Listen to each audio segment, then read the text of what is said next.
Rəbbisa xeyir dua ver dərsimizə, minnətdarıq sənin sədaqətinə görə, tələbələrimizə, dinləyicilərimizə xeyir dua ver, sənin müqəddəs adla dua edirik. Amin. Dostlar, bugün bu kursu bitirən dərsimizdir, yekunlaşdıran dərsimizdir. Semestrimiz bitir bu həftə və bugün əhd haqda icmal kimi, yəni toplam edəcəyik, yekunlaşdıracağıq öyrəndiklərimizi və həmçinin də müəyyən əlavələr var. Çox maraqlı anlar var ki, qeyd edəcəm. Beləliklə, dostlar, əvvəl bunu deyək. Həmişə yadınızda qalsın ki, müqəddəs yazı bu Tanrının bəşəriyyətlə vahid olan əhdidir. Əslinə qalsa, Bibliya kitabı Tanrının bəşəriyyətlə vahid olan əhdidir. Necə ki, biz başa düşürük ki, bu fövqə, təbii vəhiy kitabıdır, yəni bölünməzdir, vahiddir. Bax, elə də həmən bu kitab əhd kitabıdır və bu bir neçə mərhələyə bölünür, onu da qeyd etmək istəyirik. Yəni, biz danışmışıq mərhələ-mərhələ, amma bu günləri istəyirəm ki, ümumi o böyük mənzərəni görəsiniz və ilk növbədə əhd iki hissəyə bölünür. Və birinci əhd yadınızdadır, Edem əhdi və ona həmçinin də işlər əhdi deyilir. Edem bağında bağlanmışdı ki, Rəbb insanı yaradanda dərhal bu əhdi kəsdi. Ondan başlayır ki, Rəbb Adəmi yaratdı və bu əhd də bitir həmçinin də insanın düşməsi ilə və İşlər əhdi deyirik, yəni ki, Tanrının Adəmə buyurduğu buydu ki, itayətli ol, həyatın olacaq olduğu, amma sözündən çıxsan, ölüm baş verəcək və biz başa düşürük ki, ruhani ölüm baş verdi və nəticədə də fiziki ölüm ortalığa çıxdı, xəstəliklər, qocalıq, insan qocalmağa başladı və bu birinci əhd idi və ikincisi də lütf əhdidir. Hərdən ona bərpa əhdi deyirlər və işlər əhdi ilə lütf, yəni Edem əhdi ilə lütf əhdinin arasında elə bax insanın düşməsidir. Və bunu qeyd etmək lazımdır ki, Edem bağında olan əhd Tanrı tərəfindən verilmişdi. Bu, keçmişdə, əbədiyyətdə şura müzakirə olunmuşdu. Hardakı təyin edilmişdi ki, dünyanın yaratmaq planı təyin olunmuşdu, satın alma təyin olunmuşdu, insanın xilası təyin olunmuşdu və sonra da insanı yaradanda Rəbb həmən bu Edem bağında əhdi bağladı və bu da bitir, yadınızdadırsa, Yaradılış kitabı 3.15 xilaskar haqda, satın alan haqda vədlər vermişdi qadının toxumu ilə. Amin. Yadınızdadır. Yaradılış 3.15.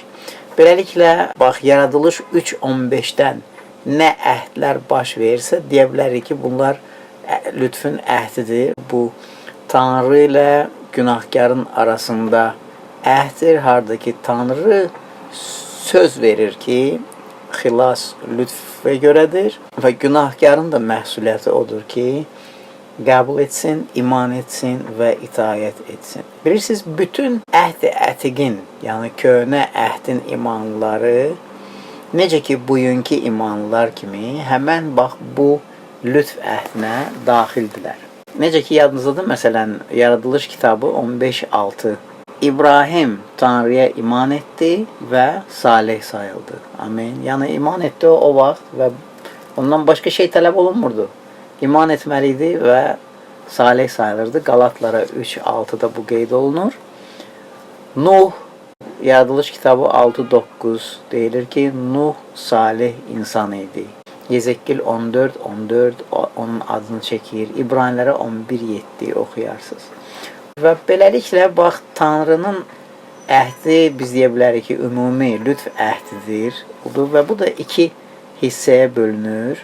Əhd-i ətiq, əhdi, köhnə əhd, hardakı insanlar xilas olurdu, inanaraq ki, gələcəkdə satın alan gələcək. Və ikinci hissədə yeni əhddir, bizim bildiyimiz əhd cədid. Harda ki, insanlar xilas olur, o satın alına ki, artıq gəlib İsa Məsih. Yəni, əhd ətiqdə bunlar başa düşürdü ki, o gələcək. Əhd cədid imanları bilir ki, o gəlib. Biz artıq bunu tarixi fakt kimi, yəni Bibliyamızda oxuyuruq, bilirik ki, baş verib. Və əgər yadınızdadırsa, dərslərin birində demişdik ki, əhd ətiq öz başlanğıcını proto-evangeliya, proto-müjdədə başlayır. İlk müjdə haradaydı o? İlk müjdə harada verilmişdi əziz tələbələr? Yaradılış kitabı 3:15 oldu. Bax, bu da iki hissəyə bölünür. Birincisi, o əhd ki, Tanrı bütün bəşəriyyətlə kəsir və bu Adəm vasitəsilə və Nuh vasitəsilədir. İkincisi də seçilmiş Yahuda xalqı ilə əhddir. Bu da İbrahim, İshak və Yaqub vasitəsilə kəsilir. Və birinci, həmən bu iki əhd ki, bax, bölünür. Birincisi, Adəmdən Nuha kimi, Nuhun nəslinə aiddir. Nuhdan sonra isə bütün insanlara aiddir. Amma İbrani xalqla kəsilən əhd, biz onu da iki hissəyə bölə bilərik. Deməli, patriarxat əhdi kimi, Musa'nın vaxtına kimi və sonra da qanun altındakı əhd kimi, Musa'dan İsa Məsihə kimi oldu. Niyə qanun altında olan? Çünki Musa'ya verilən əhdə mərkəzdə nə idi? Musa'ya verilən qanun. İsrail xalqı bu qanuna əməl etməlidirlər. Və bu əhd, qanun altında olan əhd iki dəfə təsdiq olundu, iki dəfə də bərpa olundu.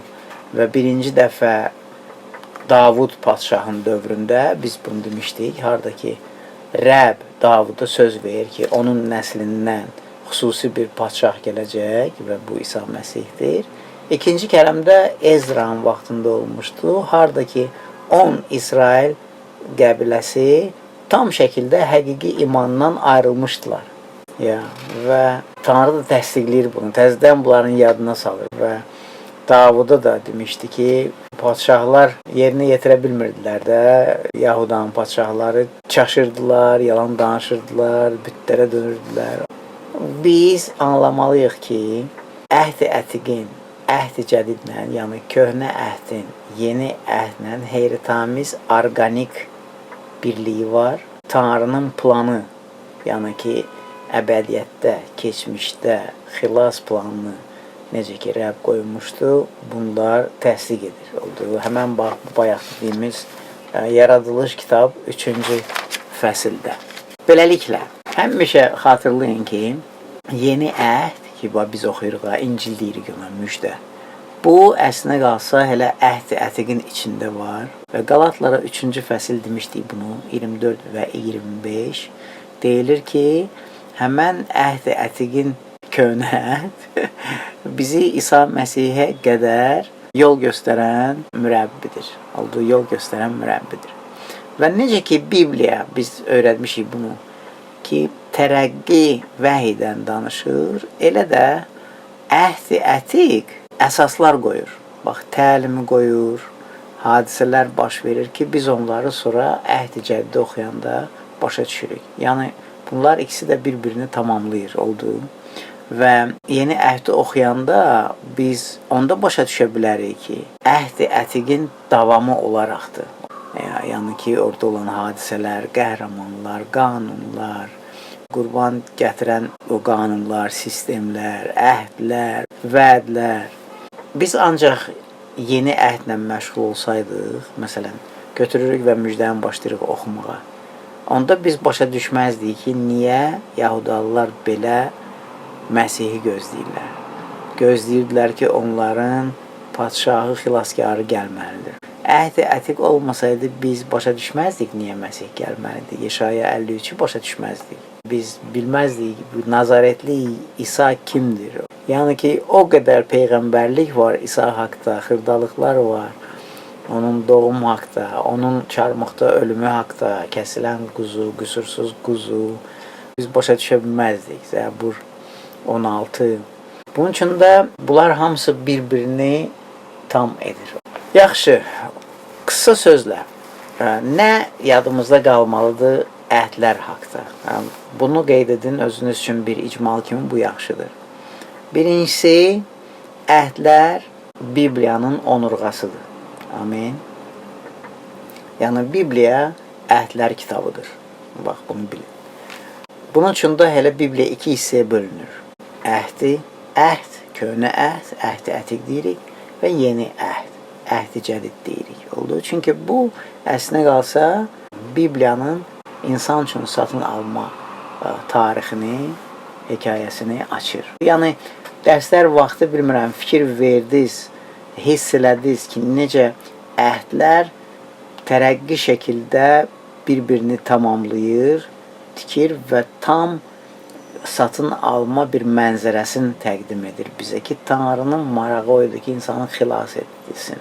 Görürük ki, necə Nuh vasitəsilə qorudu, sonra satın almanı təşəbbüs gördü İbrahimə, sonra İsrail xalqını bir millət kimi təsbit eləmək üçün Musaya danışdı, sonra vəd olunmuş torpaq, sonra vəd olunmuş padşah, çoban ki, Davuda vəd olmuşdu, Davud nəslindən gələcək və bütün bu vədlər İsa Məsihdə həyata keçdi və hər bir əhdlə Tanrı söz verir və onun planı odur ki, dünyanı, insanları xilas etsin qadının toxumu ilə.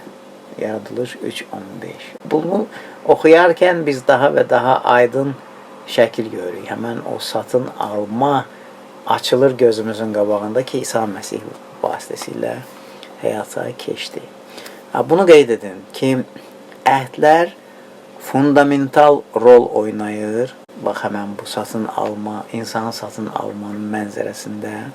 Sonra bunu yazın ki, Eden bağına qayıdış yalnız Tanrı ilə əhd münasibətləri ilə mümkündür. Heç düşünmüsünüz barədə ki, biz Eden bağına yerləşdirmişdik. Sonra sözdən çıxdıq, Tanrının sözündən Adəm çıxdı və ayrılıq baş verdi. Və qayıdış olmalıdır axı. Və qayıdış indi Tanrının hüzurunadır.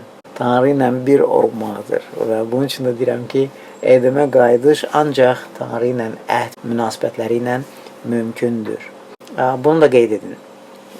Bütün əhdlər ki var Bibliyada, ki də biz danışdıq o böyük 8 əhd, onlar onun üçün lazım idi ki, Tanrı intizardaydı.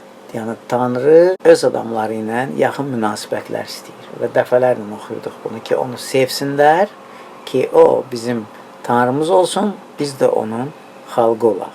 Və bunu da qeyd edin. Əhd nədir? Əhd dedik, iki tərəfin arasında bağlanan razılıqdır.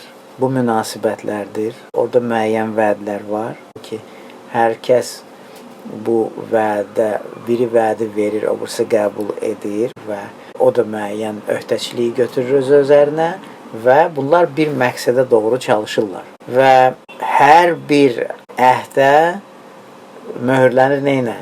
Andla, əlamətlərlə, tədbirlərlə müəyyən mərasim baş verir. Ya, məsələn, göy quşağı yadınızdadır, sünnət, qan axıdılmalıdır, qurban və bunu da yazın. Hər bir əhdə 4 element var. Əhdə daxildir vəd, şərtlər, möhür və qan. Və şərtli əhdlər var və şərtsiz əhdlər var və şərtsiz odur ki, Tanrı onsuz da yerinə yetirir və bu gözəldir. Bunu da qeyd edin. İbrahimlə olan əhd deyə bilərik ki, Bibliyanın mərkəzi bir əhdidir.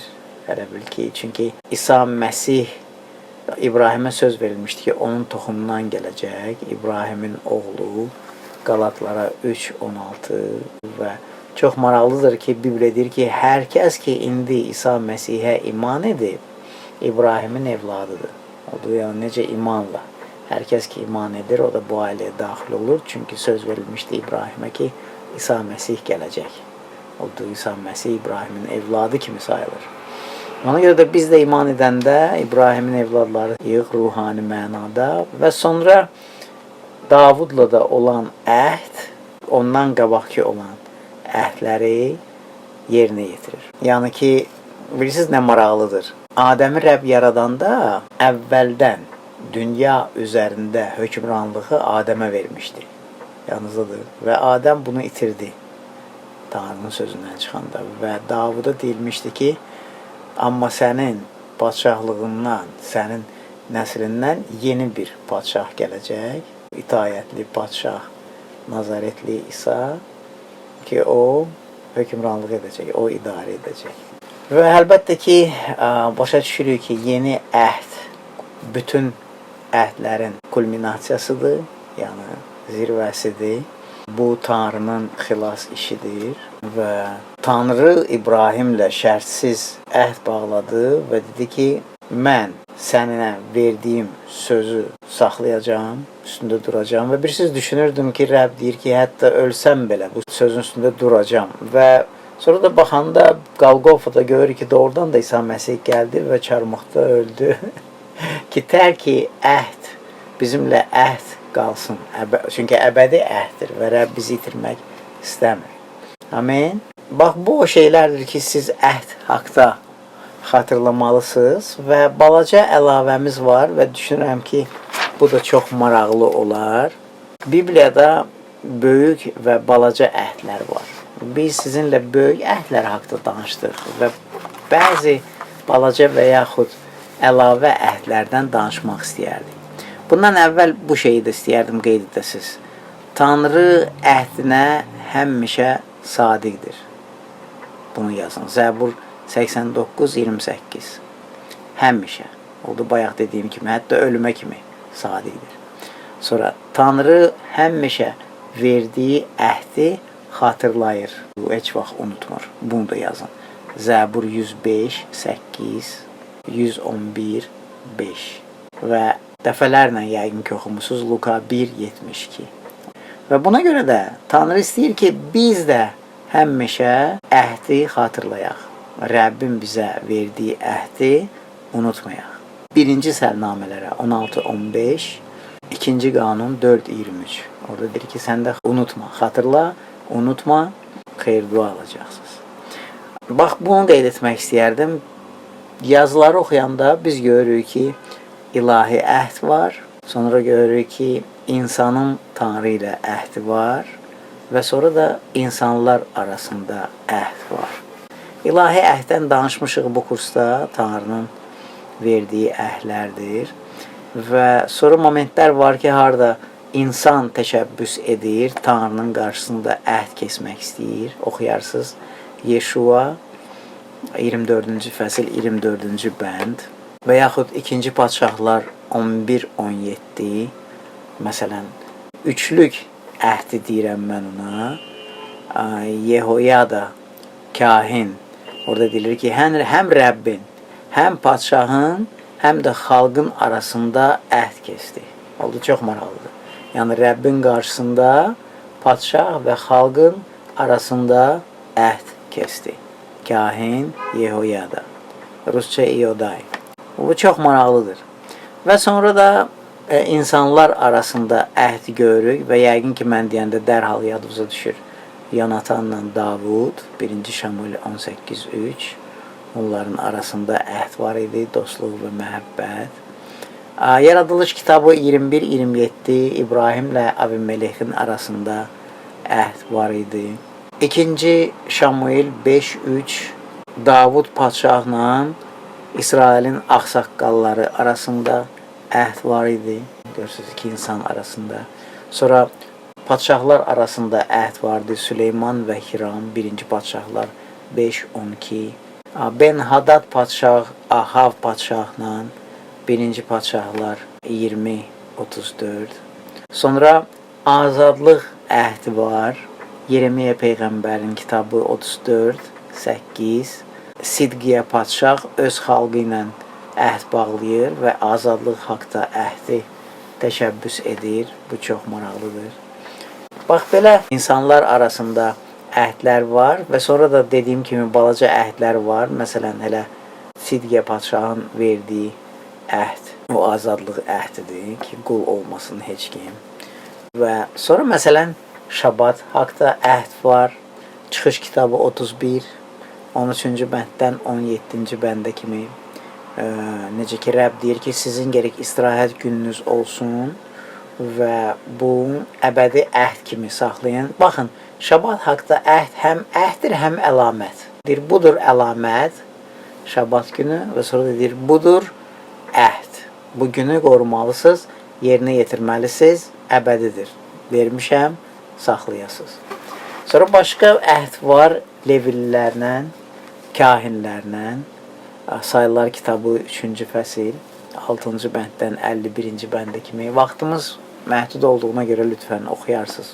18-ci fəsil, 1-ci bənddən 32-ci bəndə kimi. 25-ci fəsil, 10, 12, 13. Çox maraqlıdır. Sayılar kitabı 25, 12-ci fəsil Levillərə əbədi kahinlik əhdi verilir.